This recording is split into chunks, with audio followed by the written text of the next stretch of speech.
ações que, a dado momento, somos levados a seguir. E não consigo esconder ser esse o pensamento que me assalta desde um certo sim dado há pouco tempo. Aqui chegado, a este palco e com tanta gente e tão ilustre à minha frente, não consigo deixar de pensar o que é que raio estou aqui a fazer. Olho para o lado, para a categoria das pessoas que hoje de manhã aqui vão falar depois de mim, para o conhecimento que têm e para a respectiva capacidade de exposição, e outra questão surge muito naturalmente. Por que é que raio é que fui dizer que sim? Talvez me safe, atendendo a que hoje é sábado, de manhã. Não fui ver o programa, pelo que não sei onde foram jantar ontem, mas imagino que a parte lúdica destes momentos possa dificultar a minha vida, portanto, aqui fica mais uma interrogação. Como raio vou conseguir que não adormeça? Depois vêm as motivações, o gosto pelo pensar, escrever e dizer alguma coisa de jeito. Aquele discurso para o interior de mim mesmo, tipo Susana Torres ao Éder, antes desse conseguir marcar o golo da sua vida. Aí a questão muda um bocadinho e passo para o porque é que raio não pedia um cachê mais valioso. Pois é, no fundo, quando pensamos na nossa vida, ou como no caso em apreço, quando nos obrigam a pensar nela, são muitas as interrogações que nos aparecem. Porque o turismo é uma parte importante da minha vida. Vivo disto e vivo intensamente. O exercício que venho propor-vos é, portanto, o de pensar e refletir sobre os desafios e as opções estratégicas para o destino Madeira. Não serei, nem quero ser, consensual, e espero que muito do que aqui vos vou trazer suscite no final pelo menos algum debate. Com os vossos contributos, estou certo que poderá sair daqui algo de útil para o nosso futuro. Apesar destas interrogações que partilhei, sinto-me evidentemente obrigado a deixar um sincero agradecimento à PAFT, na pessoa do seu Presidente, em primeiríssimo lugar, pelo surpreendente convite que me endereçou para aqui estar, que não só me sensibilizou, como sobretudo honrou. Não faço ideia quem terá sido o seu conselheiro, caro Pedro, mas se calhar não era mal visto se despedisse.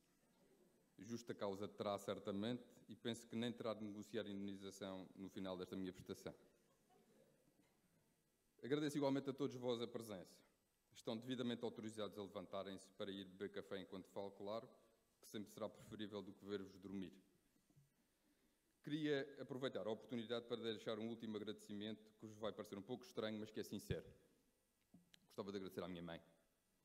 É que ter 700 agentes de viagem à minha frente e não poder usar essa oportunidade para vender o meu peixe, falar sobre a minha pequena unidade, é não só uma tentação muito difícil de resistir, como requer uma capacidade enorme de perdoar, que só a esmerada educação católica que da minha mãe recebi consegue explicar.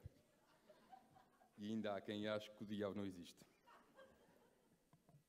Disse Miguel Torga: é um fenómeno curioso. O país ergue-se indignado, moreja o dia inteiro indignado, come, bebe e diverte-se indignado, mas não passa disto. Falta-lhe o romantismo cívico da agressão. Somos socialmente uma coletividade pacífica de revoltados. Fim de citação. Revejo-me muito nesta frase. E é o que hoje me proponho aqui fazer. Pacificamente revoltar-me, indignar-me até, pensando no nosso futuro enquanto região turística e esquecendo, na medida do possível, o passado. O que lá vai, lá vai. Quando pensamos turismo, julgo que o foco primordial inicial tem sempre de ser um e um só, o produto.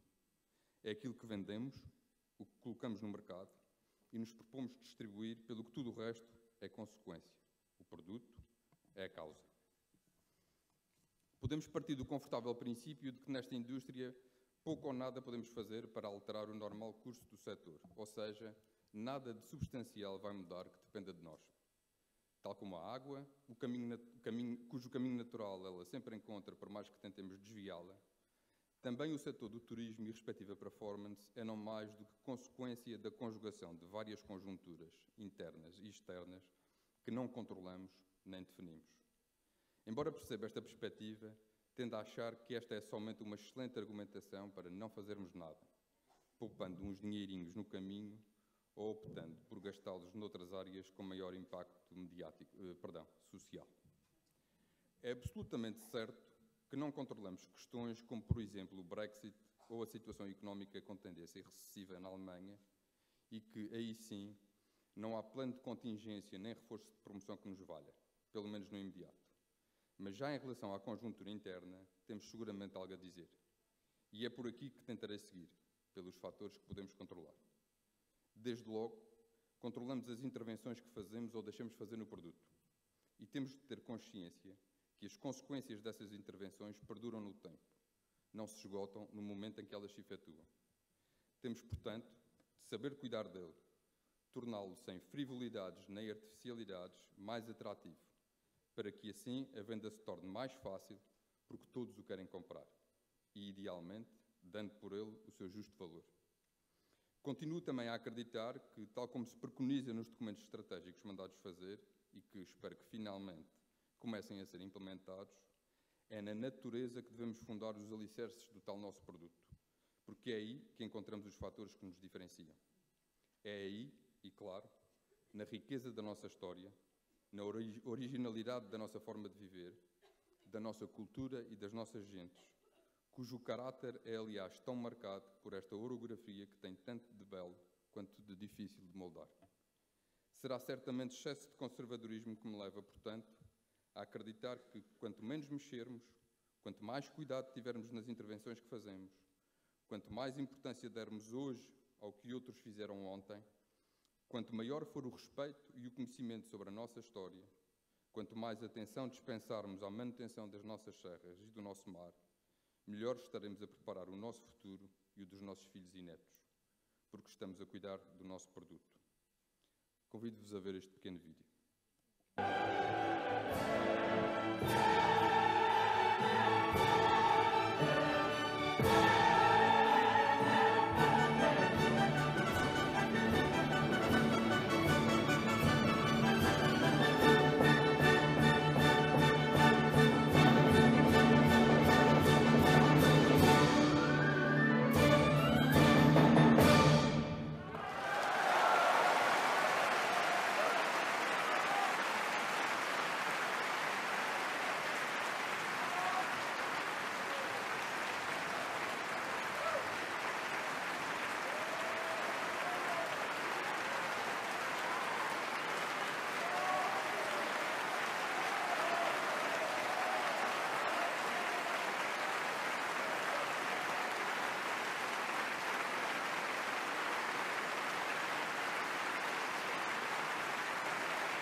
Alguém pega na batuta, mas não toca instrumentos. Pensa, treina a execução, tem presente os meios de que dispõe e, estrategicamente, coloca cada um desses instrumentos a tocar e as pessoas certas a manejá-los.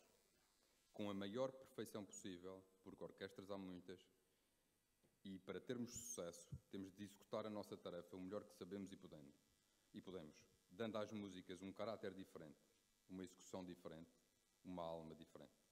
E, no fim, saímos de cena, deixando os louros para quem realmente os merece. Partamos do seguinte princípio que advogo ser fundamental para a compreensão do nosso papel, e reforço o nosso, porque não acho que isto se esgote no Sr. Governo, e temos todos de perceber que também somos músicos, e não necessariamente secundários, na gestão da coisa turística.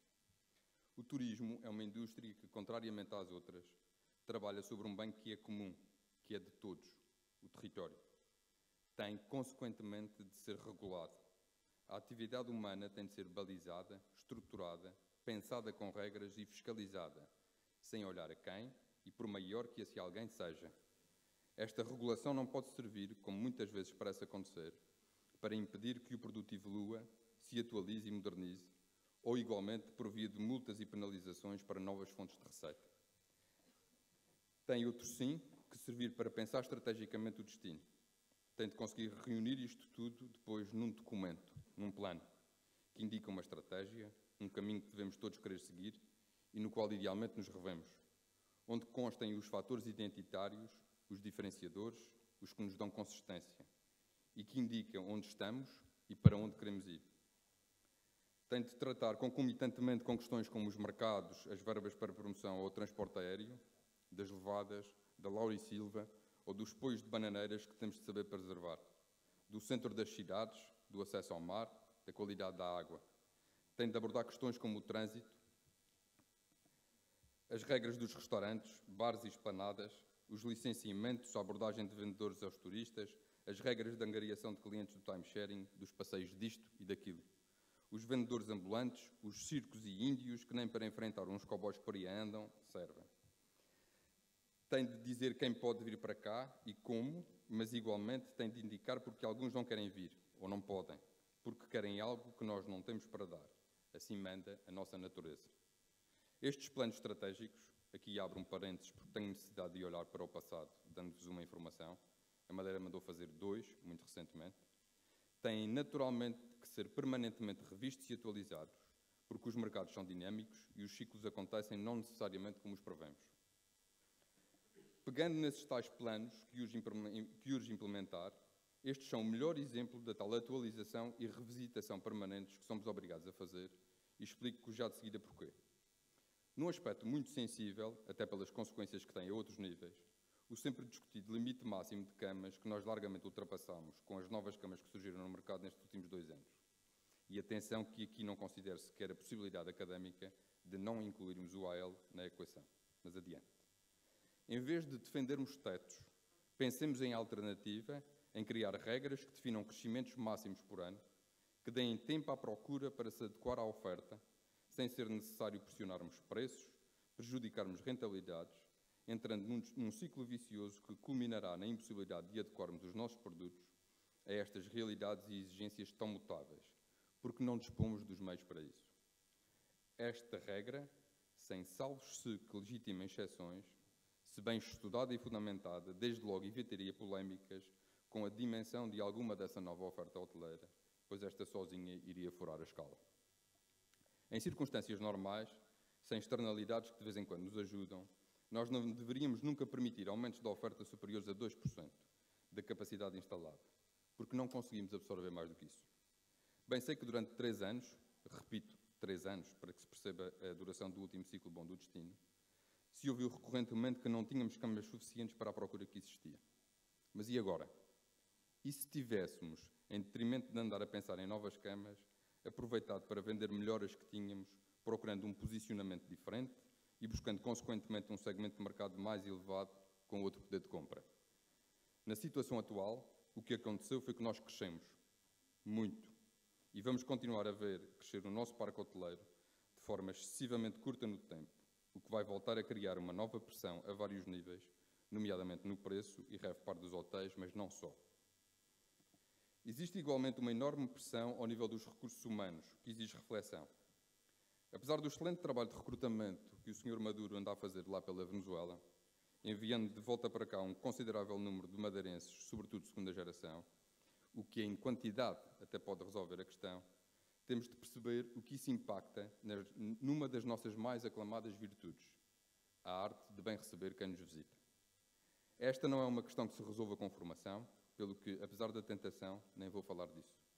Mas apelo a que se reflita sobre o que considero ser um dos maiores desafios que enfrentamos, não menosprezando, antes pelo contrário, a aposta séria numa escola hoteleira de referência, por exemplo, e em cursos relacionados com a área que se distingam pela qualidade e relevância dos conhecimentos transmitidos, em consonância com as necessidades do mercado.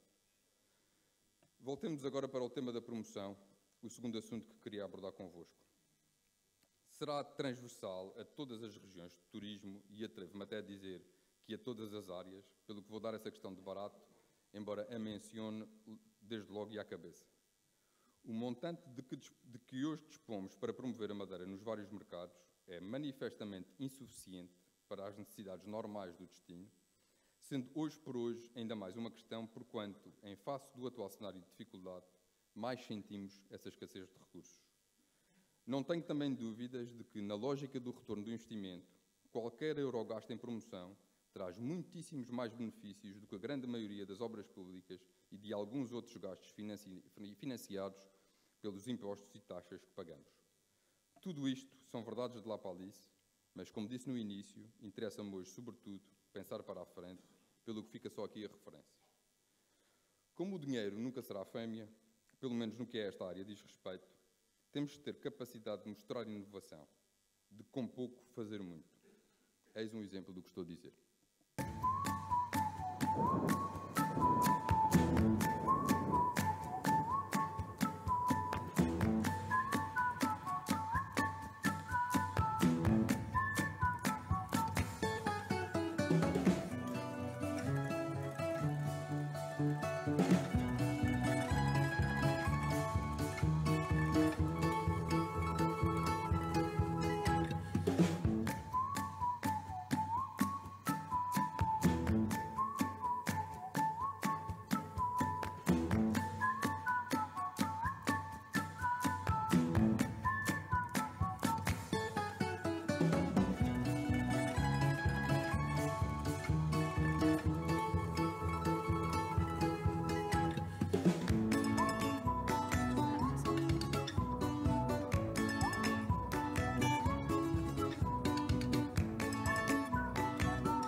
Agora vamos a outras questões, ainda dentro do tema promoção. Que mercados queremos atingir? Devemos diversificar, indo buscar novos mercados, ou em alternativa focar? Em relação aos canais, podemos trabalhar todos? E devemos fazê-lo? Qual o nosso cliente-alvo? Não tenho, infelizmente, resposta para estas perguntas. Bom, confesso, respostas até tenho. O que não tenho é convicção suficiente para as conseguir defender sem sombra de dúvida, e depois vocês dão cabo de mim no período de debate que vai seguir-se. Dou um exemplo para que fique mais claro o meu ponto de vista, pegando na questão da diversificação e no agora sempre tão falado mercado americano. O fator novidade, o que se chama de bragging factor, de poderem dizer aos amigos que estiveram num destino exótico e exclusivo. O storytelling que podemos criar à volta da ligação histórica da Madeira com a América, que celebrou a sua independência com o nosso vinho. O explorar ou potenciar de algumas ligações aéreas, apesar de não diretas, mas que podem ser utilizadas. Tudo isso é verdade. Mas faltam coisas, na minha perspectiva, para que esta aposta possa perdurar no tempo. Um mercado como este, que valoriza tanto marcas, vem à Madeira e encontra que cadeias hoteleiras para se alojar. E em termos de comércio, o que temos para oferecer? Que eles conheçam e possam comprar. E por que será que estas tais cadeias não se interessam pelo nosso destino? Temos, no entanto, oportunidades, e aqui deixo mais um desafio. O hotel mais emblemático da Madeira, o Ritz Palace, foi adquirido pelo grupo LVMH, proprietário de um conjunto de marcas de luxo, onde se destacam as renomadas Louis Vuitton e Christian Dior. Seria, portanto, do interesse dos próprios, por causa desse investimento, abrir cá lojas, que só poderiam ter sucesso se alimentadas pela nossa população não residente, tendo esta, desejavelmente, um nível financeiro suficiente para adquirir aqui este tipo de produtos de luxo. Em círculos de amigos já confidenciei que eu, se pudesse, estaria a fazer o possível e o impossível, acampando à porta da sede do referido grupo, se necessário fosse, para perceber o que seria necessário para abrir estas lojas cá, porque também nós temos interesse nisso. Fica o repto, mais este, para ser trabalhado por quem de direito. A questão dos novos canais de distribuição é também muito relevante quando se pensa em promoção nos dias de hoje. Reformulo para ser mais preciso. O velho e normal ciclo deste negócio mudou drasticamente, como os recentes acontecimentos vieram a provar, o mais evidente e impactante dos quais se relaciona com a falência da Thomas Cook. Esta temática, num destino dito resort como a Madeira, obriga a uma séria reflexão, desde logo da vossa parte, caros amigos agentes de viagem, mas também de nós, hoteleiros. Não podemos mais achar que nos chafamos se tivermos contratados quartos em número suficiente com os nossos operadores turísticos. Não existe mais um e um só modelo de distribuição. Isto não significa que eu entenda que o modelo tradicional de venda vai acabar, mas este tal modelo vai ter de repensar-se, sob pena de efetivamente morrer, atropelado pela vertigem da mudança e da forma de marcar viagens por parte dos clientes. As OTAs estão aí há muito e com esta ou aquela alteração vieram para ficar. A Google ou a Amazon vão certamente entrar por este mercado dentro, mais cedo ou mais tarde. Os revendedores das nossas unidades, com quem nunca falamos e que desconhecemos até que existem, vendem-nos sem nós, hotéis, controlarmos seja o que for. O canal offline confunde-se com o online. Caminhamos, parece-me, para um modelo híbrido de distribuição que exigirá outras formas de trabalhar e de vender. Estamos nós preparados para este que alguns entendem ser o nosso maior desafio? Neste momento discutimos slots, low costs e companhias charter. Quem comprou o quê que ficou da Thomas Cook, mas muito centrados nas opções que estão a ser tomadas pelas companhias aéreas. E as EasyJet Holidays deste mundo? E as alterações que estão a ser introduzidas por players como a Jet2? E a TUI, como fica no meio disto tudo? Sabemos nós, todos, analisar o quadro geral para podermos ter a capacidade de enfrentar estes novos desafios e de adequar a nossa organização e a nossa forma de trabalhar a este novo paradigma. Entidades públicas e semipúblicas incluídas. Trago-vos mais um pequeno vídeo. Boa noite. Eu queria renovar a licença para andar na via pública ao pé coxinha a partir das 22 horas, por favor. Muito bem. Olha, precisa de escrever uma carta ao nosso diretor e trazer o papel. Qual papel? O papel. Qual papel? O papel. Mas qual papel? O papel. Qual papel? O papel. Mas qual papel? O papel. Qual papel? O papel. Ah, qual papel? O papel. Qual papel? O papel.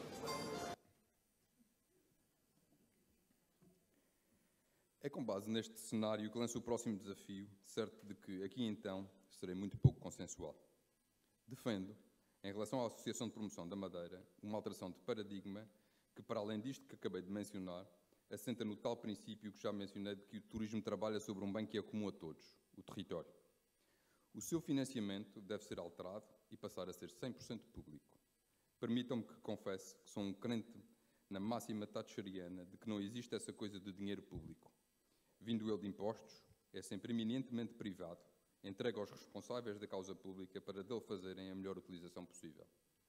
Acabaria, portanto, com o que hoje é um ato facultativo de adesão à associação, mais um custo que é pedido às empresas, sem que eu encontre lógica ou validação suficiente para manter isso sob qualquer dos pontos de vista que me tenham sido apresentados. Os privados participariam sempre, através dos seus representantes, tendo nós que aprender a valorizar o tempo e o conhecimento que as pessoas que por lá passam em cargos de direção ali deixam. Igualmente, não podemos pensar em realizar um trabalho minimamente aceitável quando pelo menos 30% do tempo das pessoas que trabalham na associação se perdem em procedimentos burocráticos. Não podemos aceitar reger-nos por regras que podem ser válidas para o setor público, mas que nada têm a ver com a dinâmica com que este mercado funciona. Querem exemplos? O melhor para mim é o da abertura concursal para se efetuar uma campanha na Google. Só falta mesmo pedir o selo branco no papel de 25 linhas azul. Temos, portanto, de encontrar a formulação jurídica mais correta para sairmos deste espartilho. Nós não trabalhamos para o Estado, trabalhamos para promover o nosso destino. Já sei que me vão dizer que não bate a bota com a perdigota, ou seja, que não é possível ter uma associação com financiamento 100% público e com regras 100% privadas. Não sou jurista, pelo que não serei a pessoa certa para esclarecer essa questão, mas convido-vos a estudar a possibilidade de estabelecimento de um contrato de concessão, modelo onde o Estado entrega a privados a gestão de algo que é financiado por dinheiros públicos, quando se entende que uma gestão privada é mais eficiente. É só uma possibilidade esta, inspirada no modelo da nossa Sociedade de Desenvolvimento da Madeira, que se rege por este tipo de contrato. Estou ciente de que se trata de uma mudança total do atual quadro, mas espero que possa merecer ponderação. Se a escolha do vosso Presidente para o orador deste painel tivesse sido mais acertada, seguramente que por esta altura já teríamos falado sobre o tema do transporte aéreo, em face do tamanho do problema que estamos a enfrentar. Desde logo, temos a atual questão do aeroporto e dos seus condicionamentos, que têm um impacto comercial brutal, que se percebe bem quando se fala com qualquer transportador aéreo, assunto, aliás, abordado logo na sessão de abertura. A este nível, é urgentíssimo, de uma vez por todas, criar um plano de contingência que permita minorar estes constrangimentos. Passe esse plano pelo aeroporto do Porto Santo, com ligação a posteriori por via marítima, seja outra solução qualquer. Mas é urgente que se retenham estas operações, hoje perdidas sem retorno para outras paragens. Não podemos aceitar que entidades como a ANAC levem mais de 2 anos a estudar a questão dos limites atuais do aeroporto e que se achem os verdadeiros donos da chave da casa de banho, ainda por cima intocáveis, e a quem ninguém pode exigir que trabalhem de forma célere e suficiente. Depois, temos de enfrentar a escassez de operações com que, em face do crescimento do parque hoteleiro e da falência de muitas companhias aéreas que trabalhavam com o destino, hoje em dia nos deparamos. Perceber que, para além da fidelização dos atuais parceiros e suas rotas, temos igualmente de ter capacidade de ir buscar mais transportadores, mesmo que dos atuais mercados mais importantes. Idealmente, estaríamos já a trabalhar com as companhias que operam Madeira no eventual aumento de frequências e no incremento de origens dos seus aviões, mas sei que nada disto se faz no estalar de dedos. Entender igualmente que no quadro atual não podemos achar que vamos com um cacho de bananas embrulhado num saco bordado de madeira conseguir atrair novos operadores. É um trabalho moroso, sem resultados imediatos, que exige meios financeiros suficientes, que repetidamente dizem que não possuímos, embora estes apareçam para outras causas, logo temos de estar preparados para um algo prolongado período mau. É neste enquadramento que me parece poder fazer sentido tentar acelerar uma outra solução, pensando especificamente na ligação entre o Funchal e Lisboa, até por achar que o tempo de resposta pode ser mais reduzido. Defendo há muito que o princípio da continuidade territorial, preceito constitucional, não foi nunca aplicado de forma correta. Nós, por cá, sempre pensámos nele na perspectiva do ilhéu, que tem de poder ir ao continente, mas e a inversa, porque não se aplica? O território não é o mesmo? Um cidadão de Beja, por exemplo, paga menos portagem para lá chegar do que um nascido em Lisboa? Para podermos aplicar este preceito constitucional sem arrebentar com as contas públicas, há que fazer um exercício diferente, fugindo do atual modelo cujos principais problemas se centram na excessiva burocratização do processo e, na prática, por consubstanciar um apoio escondido às companhias aéreas que operam a linha, que tendencialmente se encostam no teto máximo do preço, que muito custa aos cofres do Estado. Advogo, portanto, a abertura de um concurso público para a aquisição deste serviço, na perspectiva de negociar com as companhias aéreas interessadas na linha um valor de aquisição de um certo número de passagens aéreas que pode ser apurado mediante o histórico existente. Claro que cada horário deveria ser negociado separadamente, pois imagino que seja diferente e tenha custos diferentes, mesmo em termos operacionais, por uma aeronave a voar logo de manhã ou à meia da tarde. Qual a vantagem deste modelo, para além do aumento notório do número de pessoas abrangidas, que pagariam para vir à Madeira um valor teoricamente bastante mais reduzido? Desde logo, o valor das compensações tenderia para zero, porque se no concurso público a viagem ficasse, por exemplo, nos anunciados 100 € de valor médio, engenheiro António Aldo Dixit, não eu, seria esse o valor a cobrar ao cliente final. Naturalmente, que viagem de viagem, claro. Admito, no entanto, a necessidade de certos horários acabarem por ficar sem interessados, ou mesmo algum aumento do valor que atualmente pagamos. Mas também admito, caso isso interessasse ao Estado, que um acordo de pagamento antecipado pudesse vir a tornar mais fácil o interesse de uma terceira companhia nesta rota. Estarei porventura a sonhar, pensando que algum dia alguém venha a pensar nesta possibilidade. A mim, pareceu-me o fórum mais correto para voltar a repetir a ideia, que localmente já partilhei, pedindo que, se a considerarem interessante, nos ajudem a levar a carta a Garcia. 13 páginas, letra Calibri Light, tamanho 12, para debitar em meia hora, ainda por cima com botões para carregar. Bem parecia que ia ser ambicioso e o risco de ultrapassar o limite de tempo seria grande. Tolerem-me, por favor, só mais uns minutinhos, porque existe ainda mais um tema que gostava de trazer para reflexão. Não conheço negócio nenhum, de nenhum setor, que não assente os seus alicerces em estudo, em métricas e em números. Quer dizer, durante anos levámos com as previsões do Zandinga, mas muito rapidamente percebemos que o senhor bem podia ir para meteorologista. Falhava sempre. Em relação a este nosso território, julgo de vital importância a reativação com os meios necessários e suficientes do Observatório de Turismo. Uma entidade que, para além da recolha e tratamento de dados, pudesse igualmente analisar questões como os limites da nossa carga, no mar, nas levadas ou nas cidades. Perceber, monitorizando, o que acontece à experiência de um visitante quando tem de conviver, por exemplo, no mercado dos lavradores, aqui no Funchal, com 1000 passageiros de um cruzeiro. Passageiros esses que, by the way, não vão pagar taxa turística. Devem ser mais magros, não pressionam tanto o destino como os gordos que ficam alojados nos hotéis. Mapear a ilha, perceber onde podem estar os problemas, num sistema o mais just-in-time possível, pois só assim conseguimos atuar a tempo.